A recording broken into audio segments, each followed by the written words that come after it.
Bueno, ante todo te quiero agradecer por compartirnos el tiempo. Te pido que te presentes, por favor. ¿Cómo? Que te presentes. Mi nombre y apellido.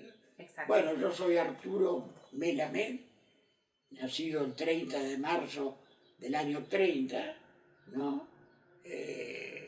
Bueno, recibido de médico veterinario, ya se va a ser ahora 71 años, y bueno, es un periodo largo, ¿no? Con una, digamos, con recuerdos que son fantásticos, ¿no? Y otros no son tan fantásticos, pero esto es cosa de la vida, ¿no? Te voy a preguntar primero, ¿dónde naciste? Yo nací acá. Perfecto. Claro, acá al frente. Mira. Que iba a decir algo, me perdí. Bueno, tenía pensado y... Te corté yo. Bueno, entonces volvemos acá. Pregúntame. Te pregunto, ¿cómo se llamaban tus abuelos? Mis abuelos paternos eran Lázaro Melamed y ella era, el nombre no me acuerdo, pero el apellido, ellos eran ucranianos. Ajá. Y los abuelos maternos eran de, ¿cómo se llama? Ellos ucranianos y ellos de Lituania, ¿no? Así que ¿Ellos llegaron? los abuelos maternos eran de Entre Ríos. Ajá. Acá había un hijo de mis abuelos de Entre Ríos que vino como gerente de la cooperativa. Fue el primer gerente de la cooperativa. Entonces mi madre vino a visitarlo, el hermano, y ahí se conoció con mi padre, y bueno, y entonces con el tiempo se casaron y se quedó a vivir acá. Ahora, la verdad es que ella nunca se acostumbró al clima de Rivera, ¿no? Siempre se quejaba, porque Entre Ríos es otra cosa, ¿no? Ella es de Ubajay, de apellido Alperín, ¿no? Y claro, allá llovía más, el clima es diferente, y acá en aquella época era muy seco, ¿no? Después cambió, con los años empezó a llover, pero ella siempre tuvo digamos, la necesidad de mudarse, de irse. Y bueno, con la hija, cuando la hija terminó el secundario, mi hija Matilde, mi hermana Matilde, entonces ellas se fueron a Buenos Aires, ¿no? Para estudiar, no querían dejarla sola, y, bueno, eran otra época, ¿no? Hoy en día. Así que somos tres hermanos, Arturo, Daniel y Matilde, ¿no? Daniel falleció hace unos años y Matilde está bastante bien, creo que yo le llevo más o menos 13, 14 años, porque yo estudiaba en Nacional, en Bahía Blanca, y ella nació. Me acuerdo siempre esa anécdota, que vino un señor de Rivera, no, era de Bahía, pero él vino acá, no sé por qué causa, y dice, tenés una hermanita negrita. ¿Cómo negrita? era bien morochita, ¿no? Y bueno, la verdad que muy linda, ¿no? Y bueno, fue una locura eso. Cuando terminó el curso, que yo me vine a Rivera, era una locura que teníamos con hermana. Claro. Y contame, ¿vos tenías relación con tus abuelos? ¿Cómo? Con tus abuelos. ¿Tenías relación con tus abuelos? Yo tenía mucha relación con los abuelos paternos. Con tus abuelos paternos. Los abuelos maternos, sí, los conocí. Incluso la abuela materna falleció, que hizo un viaje a Rivera, falleció y está acá en el cementerio. Ah, mira. Sí. Y el esposo, no, falleció y está en Masalivazo. Claro. ¿Conoces Masalivazo? Sí. ¿Y con tus abuelos paternos te contaban? Los abuelos paternos estaban acá. Por eso, Pero te contaban de... O sea, ellos habían nacido, me dijiste, en Ucrania. Ellos nacieron en Ucrania y el que nació en Ucrania fue mi padre, el único. Ah, también. El único. ¿Y te contaban algo de ahí? ¿De Ucrania? Sí. No. No. No recuerdo. No recuerdo que quizá contaron algo, pero era muy chico, ¿no? ¿Y te acordás si hablaban en castellano o hablaban en...? Hablaban en castellano, sí. Te voy a contar una anécdota del abuelo. Yo venía caminando por aquella cuadra, ¿no? Calle Grande Tierra, ¿no? Y él iba con un bastón. Yo tengo el problema que tuvo él, ¿no? Él volcó con un carro, con un señor que, bueno, yo me caí de golpe y me fracturé el fémur hace 1 año y medio, va a ser ahora. Bueno, íbamos caminando, él venía con el bastón y claro, y como iba agachado, miraba para abajo. Y con el bastón hizo, mirá, levantá que hay 5 centavos ahí, ¿no? Y me dice, vos siempre mirás para abajo, porque vos mirás para arriba no vas a conseguir nada. Está muy bien. Era muy inteligente. Fue el primer presidente de la cooperativa, el fundador de la cooperativa. Fue él. ¿Él trabajaba el campo? Claro. Él con los hijos empezó a trabajar en el campo, después uno se fue a estudiar a Bahía Blanca, y bueno, ya no volvió, ¿no? Trabajó en Bahía, después fue en la Unión Telefónica, después en Pergamino, después en La Plata y ya falleció, ¿no? Lógico. Así que nosotros, papá también estudió, mi papá estudió en, no sé cómo se llama, cerca de Rosario, hay una facultad de agricultura y ganadería, que no me acuerdo el nombre del pueblo, ¿no?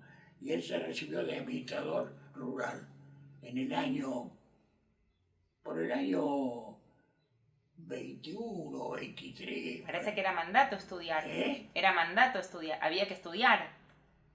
Él estaba internado allá. Claro, pero estoy pensando que es la primera generación. Tu papá era la primera generación. No, me dijiste que nació allá. Él no nació acá, mi papá. Por eso. El que nació acá fueron los otros 3 hermanos. ¿No? Muy bien, pero qué rápido que lograron, digamos. Ah, sí. No, eran bastante inteligentes, ¿no? Y le fue bien en la vida. A uno no tanto, ¿no? Pero los otros 3 eran 4 varones, ¿no? Muy macanudos, éramos muy amigos, ¿no? Sí, ellos cuando se reunían era una farra bárbara. Generalmente sacaban los revólveres y tiraban, ponían una botella en el palo y tiraban.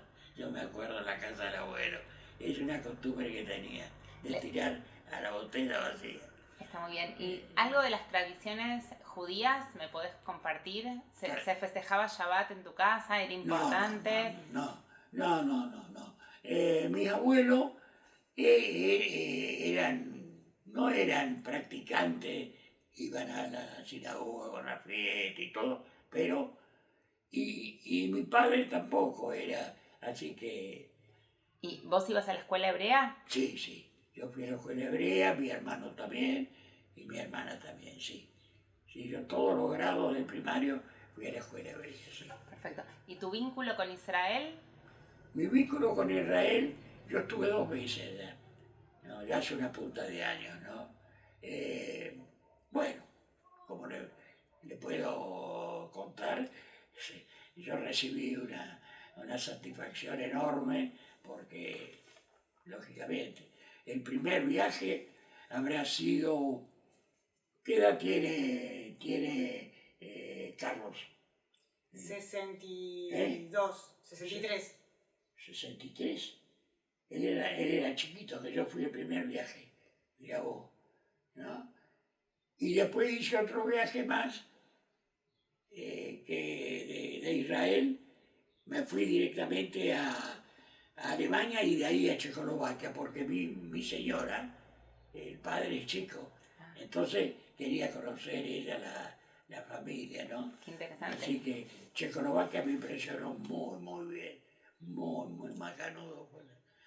Y en el 48, bueno, se declaró el Estado de Israel. Sí. ¿Acá se festejó? ¿Hubo algún No, movimiento? yo estaba en el 48, yo inicié, ¿cómo se llama? El estudio Los estudios. secundario. Ah. El estudio secundario. Y me acuerdo que fuimos con un tío que vivía en Buenos Aires y un primo, fuimos al acto, ¿no? Que se hizo ahí por Palermo, no sé. Y bueno, fue un gentío enorme, ¿no? Y después todos nos venimos caminando todos de allá y lo vimos a Perón, que nos saludó claro, Sonso no era el tipo. Eso lo hizo como para... y bueno, no sé qué más que puedo contarte. No, te voy a preguntar ahora sobre la Yevich.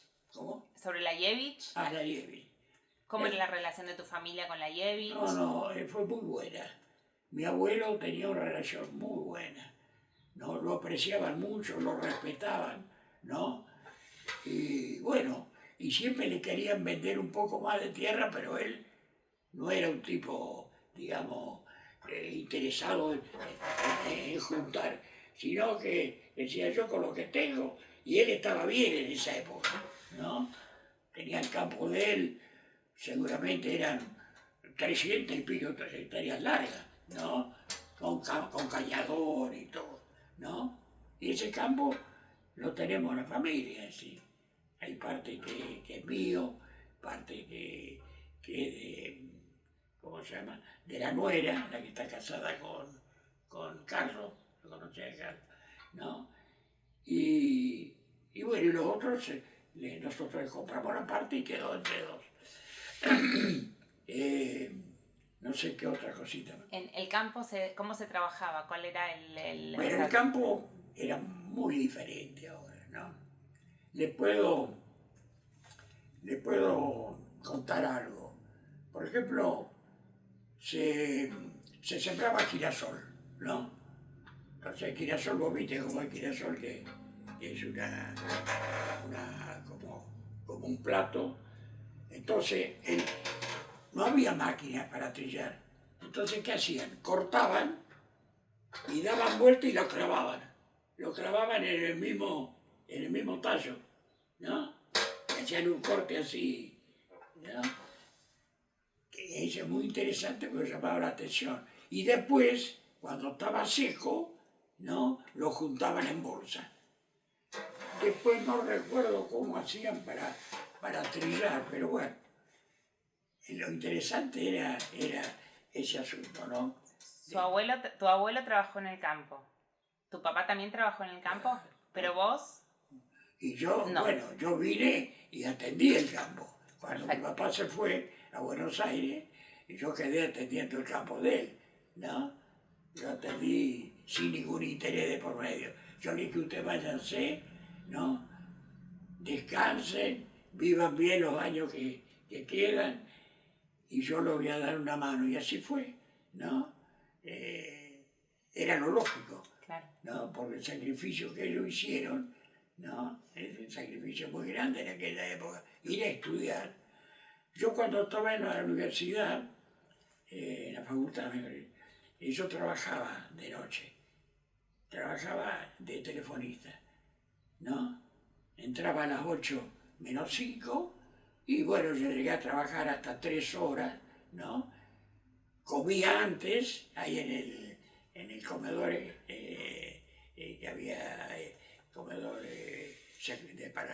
para la gente universitaria, y los que trabajábamos no íbamos antes, ¿no?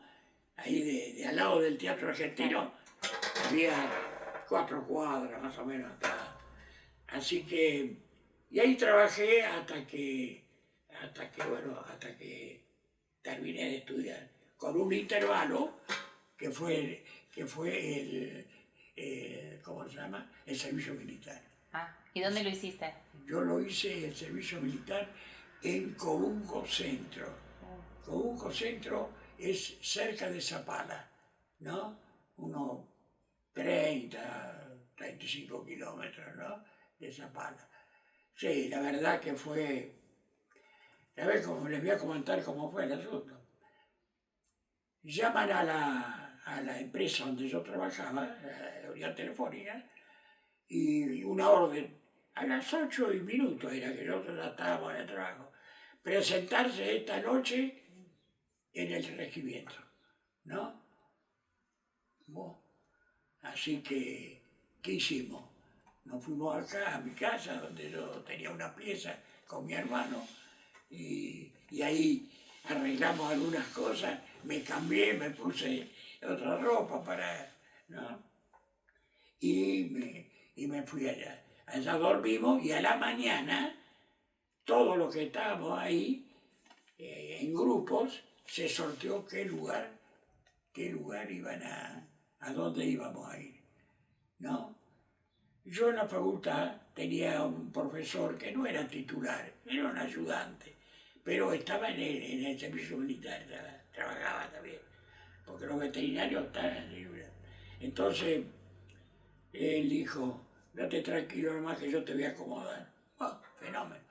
Cuando empezó a la mañana el repartijo, yo veo que en el grupo mío empezaron a tirar, no sé, almohadas y para taparse, para el frío.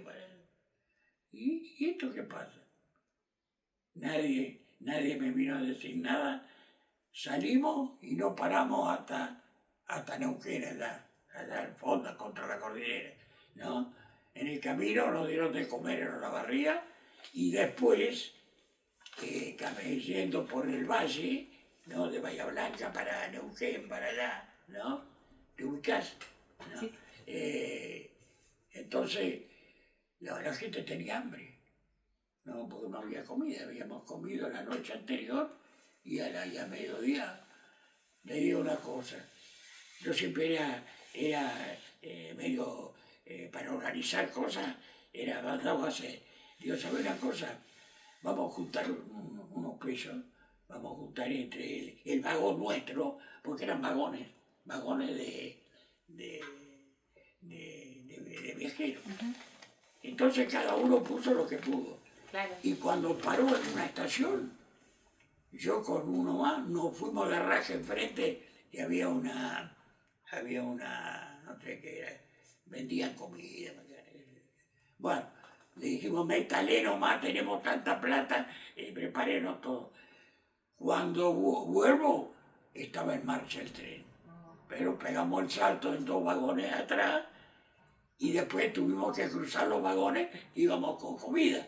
Porque los otros no se animaron, no se les ocurrió eso. No se organizaron. No se organizaron. Así que eso es una anécdota, ¿no?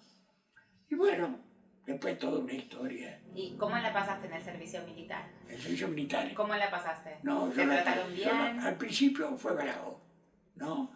Porque ahí no te respetaba nada. Después cuando me empecé a relacionar, que yo estaba me faltaba el último año para terminar, el veterinario que correspondía a nuestro, a la artillería, porque se movían todos con mulas, ¿no? Ahí se movían aquellos todos con mulas. Bueno, entonces este hombre dijo, muy buen profesional, un hombre mayor, me dice, mira, yo este año me voy a dedicar a leer, ¿no? Era un tipo culto, ¿no? A leer, y vos le vas a dar clase a los alumnos que se forman de veterinaria, porque se forman ayudantes de veterinaria y vos le vas a dar clase. Y bueno, fenómeno, ¿qué más quería yo? Entonces ya me respetaban, Claro. porque al principio no, después ya se enteraron que yo daba clase, ¿no? Y bueno, eso fue una linda experiencia, ¿no? Los muchachos se portaron muy bien. Yo les dije, mire muchachos, yo no les voy a dar órdenes ni cosas. Nosotros vivimos juntos, comemos juntos. Yo lo que voy a hacer es ayudarlos a que estudien y dan clases y bueno, y le dan las lecciones y seguimos para adelante. Y se han portado muy bien. Y te pido que me describas un día típico, pero de tu infancia, que vayamos un poco más atrás. En la infancia, en la escuela primaria. En la escuela primaria, acá en Rivera. Claro, sí. Yo en la escuela primaria estaba en Rivera, porque veníamos durante las clases, se alquilaba una pieza, una cocina, todo. Y bueno, y cuando terminaba la clase, bajábamos al campo, ¿no? Y bueno, no fue nada, digamos, especial. Hice amistades, y ahí surgieron los mejores amigos, ¿no?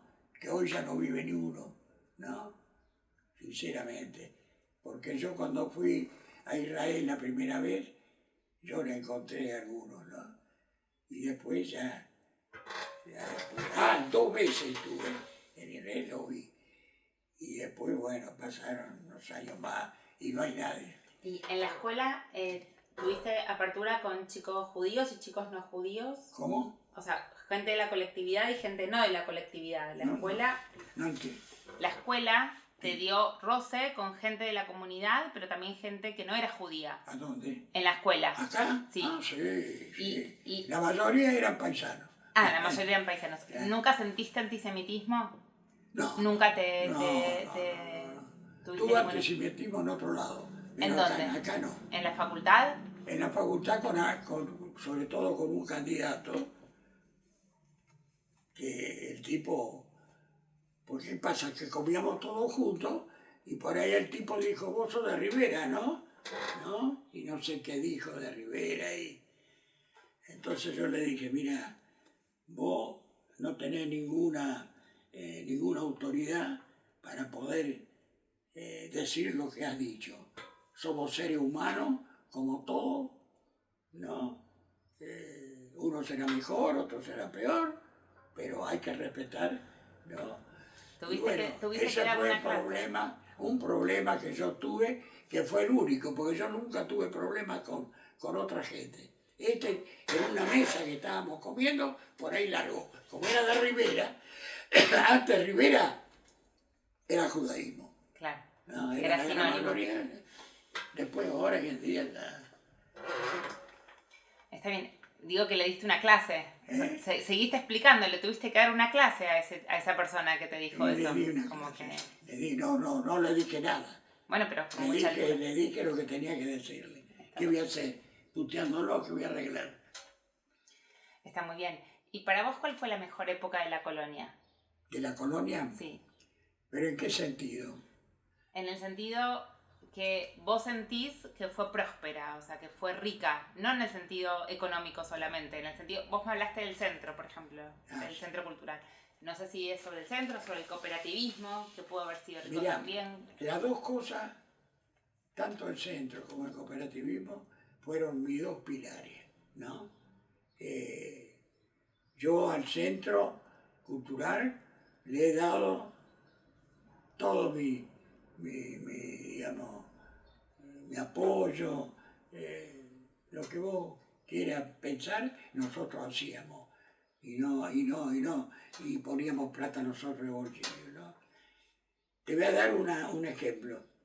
Cuando se terminó el salón, hubo que comprar la butaca. ¿Vos viste la butaca? La butaca verde. ¿Sabés cuánto costó cada butaca? Porque la conseguimos en Buenos Aires, porque se desarmó un cine, ¿no? O un teatro, no me acuerdo, 5 pesos. 5 pesos la butaca. Hoy en día está el pelo. Y entonces juntamos de a 5 pesos, algunos ponían 10, ponían 20, ¿no? Según. Y te doy un dato de lo que armamos, ¿no? Con respecto a este aspecto, ¿no? Pero hay muchas cosas para contar. Mi padre estaba en Buenos Aires y él se ocupó, por ejemplo, de conseguir los ladrillos que tengo yo acá y que son los ladrillos del techo, de allá, ¿no?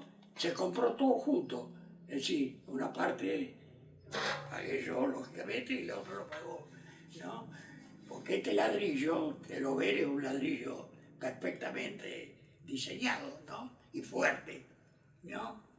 Y otra cosa más bueno, después ahí hemos hecho cualquier cantidad de planes para hacer un peso. En una oportunidad construimos, yendo por el camino al hospital, no sé si ustedes conocen, ahí anduvieron, en una esquina construimos una casa modesta, ¿no? Y hicimos una rifa, ¿no? A la mano derecha. ¿Y sabés lo que pasa? Había que trabajar la cabeza para hacer plata, porque había que terminar la obra, ¿no? Y la obra, imaginate vos si habría que hacer ahora. No, Pablo. Bueno, ¿qué otra cosa más con respecto a la construcción? Bueno, es decir, hay una serie de detalles que la gente no lo agradeció mucho después. Cuando cambió la gente de las comisiones, no se acordó de lo que hicimos nosotros. Si no quiero atacar a nadie, pero sentíamos que no fue valorado. entraron otros y manejaban la cosa. Está bien, nosotros lo hicimos para el pueblo, no lo hicimos para nosotros, ¿no? A mí me dolió un poco, lógicamente, porque yo trabajé una punta de años. Yo te dije, 15 años. Bueno, después de dejar el centro, porque yo lo dejé, por un poco me dejaron a mí para que suban otro. Y bueno, y entré en la cooperativa, ¿no? En la cooperativa, tu padre fue uno de ellos que me vio para entrar.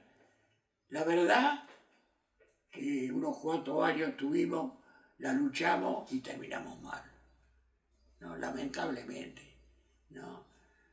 Pero este es un asunto, para analizarlo bien, hay que estar bien consustanciado cómo se manejó eso. No que se manejó robando, no. Se manejó mal en el sentido de que gente que necesitaba plata siempre se la ayudaba, venía. Era una cosa que... Pero nosotros, ¿qué pasa? El gerente, Gabaite, ¿verdad? Era una persona extraordinaria, no era un tipo vivo, no. Y él hacía y nosotros lo dejábamos. Y bueno, llegó un momento en que sonamos y el Banco Nación se quedó con todo esto, ¿no? Pero trabajamos una punta de año y bueno, y hay otra cooperativa que no sé cómo anda la cooperativa esta agropecuaria, no sé cómo anda, la verdad que yo no me ocupo, no hablo con... Ya estaba Soquirán, que ahí, no sé, la verdad, sería interesante que hablaras con tu papá y le preguntara, que vos hablaste con Arturo y si sabe él algo con respecto a este asunto.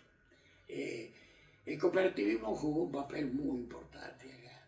Eso fue desde las épocas iniciales, porque cuando me acuerdo que mi abuelo apareció y empezó a actuar, él se dedicó a ayudar a comprar y ayudar a la gente, pero muchos años antes, ¿no? Y despacito, la cooperativa fue avanzando. ¿Ustedes ven el edificio de la esquina? ¿Vos lo viste? Bueno, ese edificio, me acuerdo que había un gerente que era de Entre Ríos, de Pavé, de apellido, Pavé. Y él conmigo, él me decía, vos sos cooperativista. Parece que el tipo predecía que yo iba a estar. Dice, vení vos, acompañame, por ejemplo, a la tarde, en invierno, después de comer, que uno por ahí no iba a la escuela. Vení, vamos a mirar la construcción. Y él, la satisfacción más grande de él era ver cómo el edificio avanzaba. ¿Sabés lo que hoy en día hacer eso? Bueno, no sé qué otra cosa. Te pregunto, dame un consejo a mí, que estoy armando el museo. Sí. ¿Qué no puede faltar? O sea, ¿qué te parece que es inevitable que yo cuente? ¿Cómo te imaginás un museo en Rivera? Bueno, yo no tengo idea de lo que ustedes han pensado, ¿no? Pero primero en el aspecto religioso, ¿no? Después en el otro aspecto, en el aspecto, digamos, por ejemplo, el caso del cooperativismo podría ser una parte, porque el cooperativismo le dio vida, ¿no? Lo que pasó hace 20 años atrás, o 20 y pico, que se hundió, eso es otra historia. Pero ¿cuántos años el cooperativismo mantuvo a la gente, ¿no? La gente, digamos, estaba contenta, cumplido. Quizá hemos sido muy, yo no digo que yo tenga la culpa, al decir hemos sido, somos representantes de los que estaban, ¿no? Que fueron muy benefactores, muy benignos, ¿no? Entonces, ¿qué pasa? Venía él y decía, bueno, me van a tener que dar unos pesos porque yo tengo que comprar esto, bueno. Y venía el otro y lo mismo. Y después venía, fallaba la cosecha y dale, ¿no? Yo pasé un momento delicado, es decir, yo sufrí, yo cumplí, no lo digo para que vos lo difundas, pero vos sabés que de la comisión, la mayoría de los miembros hemos sacado crédito en el Banco Nación y se lo entregamos a la cooperativa. Vos sabés que yo tenía que pagar en aquel entonces 40.000 pesos. 40.000 pesos y lo pagué. Y entonces el banco a mí porque yo digo, yo tengo que cumplir, ¿no? Porque yo soy responsable, ¿no? Y bueno, me costó, pero... Y otros no, otros se lavaron la mano. No trabajaron más con el banco y listo. Y la cooperativa fue el que tuvo que pagar los platos rotos. Hubo que pagarla. Tomó todo y está en manos de ellos. La siembra colectiva. La siembra colectiva. Bueno, muy sencillo. Un propietario te decía, bueno, les doy 30, 40 hectáreas y siembren y me dan un porcentaje. Entonces, ¿nosotros qué hacíamos? Arábamos, no sembrábamos, arábamos. Entonces pedíamos a los colonos que vengan con esos tractores viejos. Había 3 rejas, tendrían 4, y un día domingo era una joda, ¿no? Se comía asado y todo, y en el día se araba las 30, 40 hectáreas porque se juntaban 10, 12 tractores. Eso tengo fotos, ¿eh? Te lo voy a pasar. Y bueno, y se le daba, en la cosecha se le daba un porcentaje al tipo, lógico, al dueño, ¿no? Esto fue muy interesante porque nos ayudó mucho para la construcción, mucho, porque ¿qué pasa? Que el tractor, el trabajo, el cereal, todo eso lo conseguíamos sin costo. Lo único que había que darle el porcentaje al dueño del campo, ¿no? No sé si era el 20, el 25, pero dejaba plata. Cuando estaba bien, ahora cuando fallaba la cosa, bueno. Pero eso fue muy interesante, eso de la siembra de cosecha. ¿Y a quién se le ocurrió esa idea? Eso, no te puedo decir. Pero es como una base del cooperativismo también. Pero seguro, nosotros nos rompíamos la cabeza a ver qué podíamos hacer. Era continuamente estar viendo a ver qué podemos hacer para juntar unos pesos. Arturo, y también la gente donaba bolsas de cereales después de la bolsa de trigo, después de la cosecha. Donaba. Y en una oportunidad, ya casi a los finales, los últimos años, hicimos una colecta de terneros. ¿Sabías? ¿Vos sabés cuánto juntamos? 300. Porque hubo gente que daba 4, 3, 1, 10, 6, ¿no? Y la gente colaboraba, iba a buscar los terneros con algún cargador que tenía, no, camiones no, sino que eran... Y juntaba los terneros y después se dejaban en un determinado lugar, ¿no? No me acuerdo ahora los detalles, pero ¿vos sabés cuánta plata se juntó? Porque no costó nada, no costó nada. Eso fue muy interesante. La recolección de terneros donados, ¿no? Yo me acuerdo que lo voy a ver un tipo, y el tipo este era muy miseria, ¿no? Yo no voy a dar el nombre, ¿no? Entonces me dijeron, no, ¿qué va a ir a verlo? Yo voy a ir a verlo. Yo voy a ir a verlo, porque él a mí me respetaba mucho. Entonces me fui al campo, porque había que ir al campo, no hay nada que hacer, no era en el pueblo. El campo ahí cerca de Huergo. Le digo, escúchame, ¿sabes para qué vengo? No sabía nada. No. Bueno, mirá, estamos juntando terneros. Te pedimos a vos, danos 1, 2. ¿Sabés cuánto te voy a dar? Te voy a dar 3. No querían creer los tipos. ¿Por qué? Porque me respetaba a mí. Tenía con Arturo, era 3 terneros, un miseria. Y era un hombre que estaba muy bien de situación. De Huergo para la... Bueno, la cuestión es que... Había que ser creativo. Había que ser creativo. Arturo, ¿y esos terneros los vendieron como terneros o los engordaron en distintos campos y después los vendieron Mira, como yo no me novillos? acuerdo bien, pero me parece que se engordaron mucho. Se repartió, se engordó, porque imagínate vos tenías un lote de hacienda que se engordaba. Te daban 5 o 6, engordabas los juntos. Y ahí estaba la ganancia, ¿no? Muy bien, ¿qué otra cosa más? Rápido, antes que me olvide.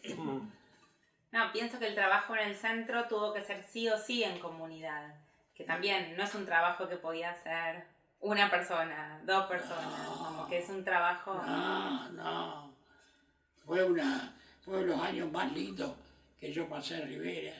Arturo, ¿y quiénes eran los compañeros de ruta en esa comisión? Para nombrarlos. Melman, Israel Bergman, Natalio Yejowski,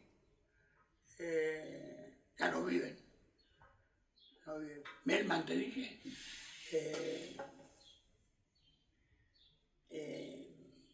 Bueno, no me acuerdo en este momento, pero mucho que ya no están. ¿Cómo te imaginas Rivera en unos años? O sea, que... Mira, con respecto al progreso... general, o sea, con respecto a la vida. O sea, entiendo que, o sea, lo que vos me comentaste antes, que bueno, obviamente la comunidad, la cuestión de estadística está disminuyendo, bueno... no disminuyó la población. La población estudia en secundario, muchos se reciben, algunos vienen acá, ¿no? Yo tengo una nieta que está trabajando acá, ¿no? Y bueno, pero hay que ver en qué aspecto. Porque si lo vemos en el aspecto comunitario, acá no hay. Me da la impresión, ¿no? Yo no actúo, no trabajo, pero yo veo que es muy poco, es decir, cada vez somos menos, ¿no? Así que tengamos la esperanza de que salga mejor las cosas. Bueno, muchísimas gracias. Muy bien, que tenga mucha suerte. Muchas gracias. Y muchas gracias por la visita, porque eso me da a mí una satisfacción enorme.